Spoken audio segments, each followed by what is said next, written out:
Hello and welcome to another Foosh video review. Today we're going to be taking a look at the new Funko ReAction horror series. Here we've got some of the more modern horror icons as opposed to the Universal Monsters line that we looked at previously. So in this line we've got, of course, Jason Voorhees, Eric Draven aka The Crow, Pinhead from Hellraiser, Michael Myers, Sam from Trick or Treat, and of course Freddy Krueger. And each figure comes with a dedicated card with his own movie likeness right there next to the figure. And every single one, again, as is the case with all of these ReAction figures, the packaging is just awesome. And on the back here, what's curious is the Scream character from the movie Scream, Ghostface, is included here, but I have not seen any evidence that he's actually been released yet. So we're just looking at the other 6 today. So there's Jason in his card, looking mighty fine. Here is Eric Draven. Now, I'm always kind of curious as to why the Crow is frequently included in a horror toy line. I remember McFarlane had him as part of the movie Maniacs line years ago. And it's just so strange, because I don't consider the Crow a horror movie, and I definitely don't consider the Crow a horror icon. But here he is. And of course here is Pinhead from the Hellraiser movies. This card I will have no problem opening because they chose to go with Hellraiser 3, Hell on Earth, for some reason. And I'm just not a fan of that one. So this card is going to get opened and tossed in the trash with extreme prejudice. But, you know, at least Pinhead in his box here look cool. And of course there's Michael Myers with his, I guess, what's always been alleged to be a Captain Kirk mask, a William Shatner mask from Star Trek, but he is just so wonderfully basic and just evil looking, even in retro figure form here. And of course he comes with a little knife. You can see right there on the side. Sam, I think, might be my favorite from the line. I didn't see the movie Trick or Treat until recently. I sought the movie out because of this figure, because I love the design so much, and this guy just looks awesome. So I can't wait to get Sam open. And last but not least, there is, of course, Mr. Freddy Krueger himself from A Nightmare on Elm Street, looking awesome with his hat and his glove. Can't wait to get him open too. So why don't you sit tight while I do get all these guys open, and we will see what we are in for here with Funko's ReAction horror series.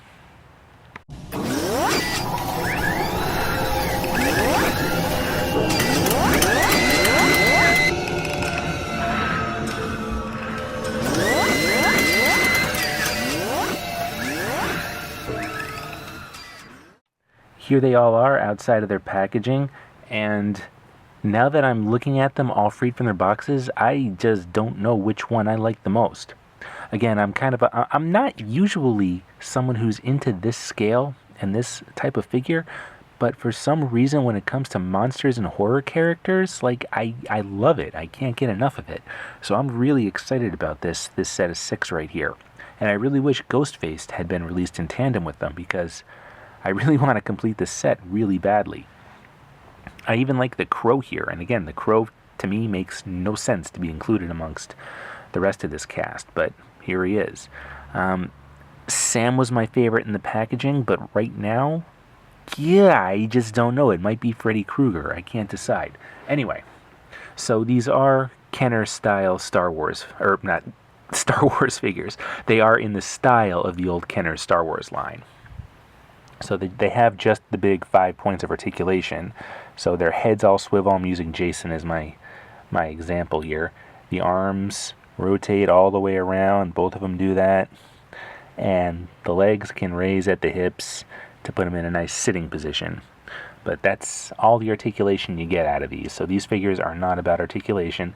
It's about all the warm fuzzies this style figure can generate for those of us who grew up with that old Star Wars line, wishing that more properties had been introduced into that line than just Star Wars. And haha, take that, Pinhead. I shot your box away with my machete. Now, most of the figures, in fact, yeah, I think every single one of them does come with some kind of accessory. Jason here comes with his signature machete, for which is perfect for carving up teenagers. I'm a little disappointed that his mask isn't removable, because it's not. It's just it's just part of his head sculpt. But that is still okay.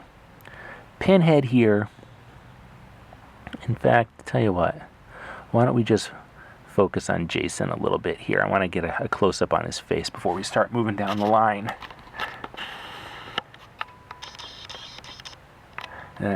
Pinhead being behind him is screwing things up. Okay, so his sculpt is pretty good. It's pretty well done. I am really digging it, and there's a lot of detail in the head sculpt here. You can kind of tell that there is a gruesome mug beneath that mask. We just don't actually get to see it. And the sculpt itself, I mean, it's simple, but it is effective. It is well done. And his machete accessory, again, very, very simple, but the shape is there. He can hold it well. He holds it better in his left hand than it does his right. That's the only reason why I have it in his left hand. But it totally works. I am digging Jason a lot. I'm not sure, based on his outfit here, the green shirt with the gray pants, I'm not exactly sure off the top of my head which Friday the 13th movie this particular look that is hailing from, but it works. And I'm glad it's not the blue jumpsuit like we saw in the Migo line, because then that would just look too much like Michael Myers here. So Jason here is doing the job for me. Looks good. Okay, let's take a look at Pinhead then. Pinhead usually is my favorite horror character. I love the first Hellraiser movie a lot. So I thought I would love this figure a lot too, but I kind of don't. It's just the head sculpt. It's good, but it's just a grid. There's no actual pins or nails in his head. So it just looks kind of odd and kind of unfinished, actually. But everything else about him is pretty spot on. He looks pretty great, and I love like the bloody flaps hanging from his chest. And again, his legs do that thing. It's supposed to be some kind of gown, but they kind of split, kind of like the old Princess Leia did. I'm sure there's going to be some way to get them to stay together, but I haven't quite figured out what that is.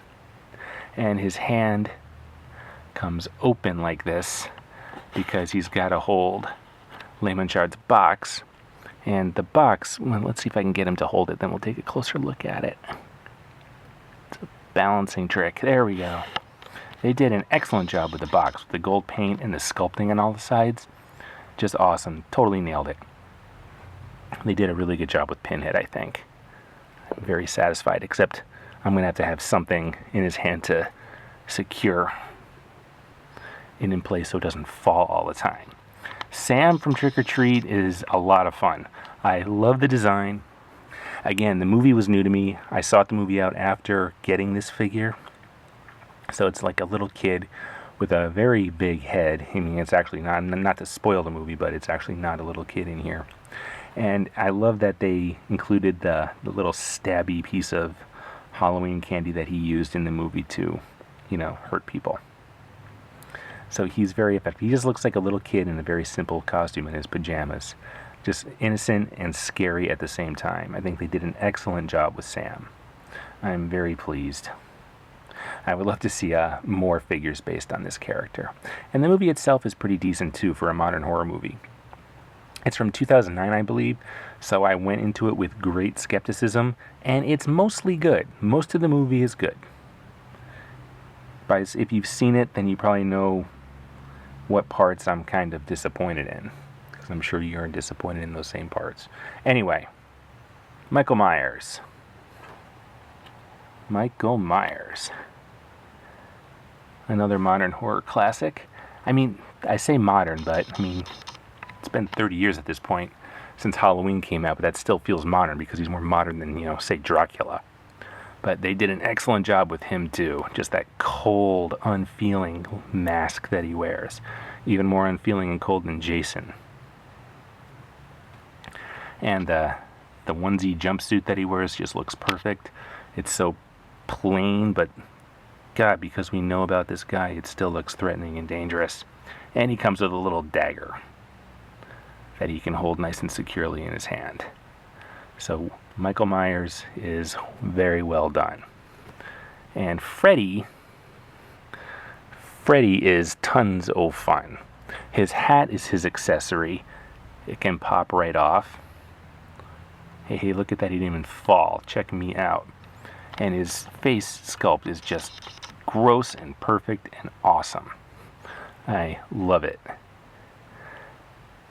They got the burned skin down so well in this format. His glove looks really great too. The blades and the gold portion of the actual hand. Looks really good. I can't believe I'm holding like retro figures and talking about how good everything looks, but these really do. They really do look good. Whoops. I'm trying to figure out which way his hat goes on. I do believe it goes on like that. And it actually sits on there securely. There's no danger of it falling down. And I love the sculpting on his sweater too. The ribs and the stripes. It just looks really good all the way around. They did some... Oh, yeah, look at how gross the back of his head looks. It's awesome. And his hand. They really did some good work with Freddy here.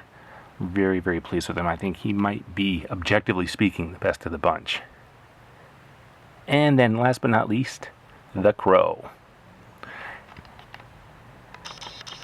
Mine's a little bit cross-eyed, so he looks a little bit goofy. But the costume came out really well. It almost looks like he's wearing, like, you know, the straight edge black X's on his hands, at least on the left hand.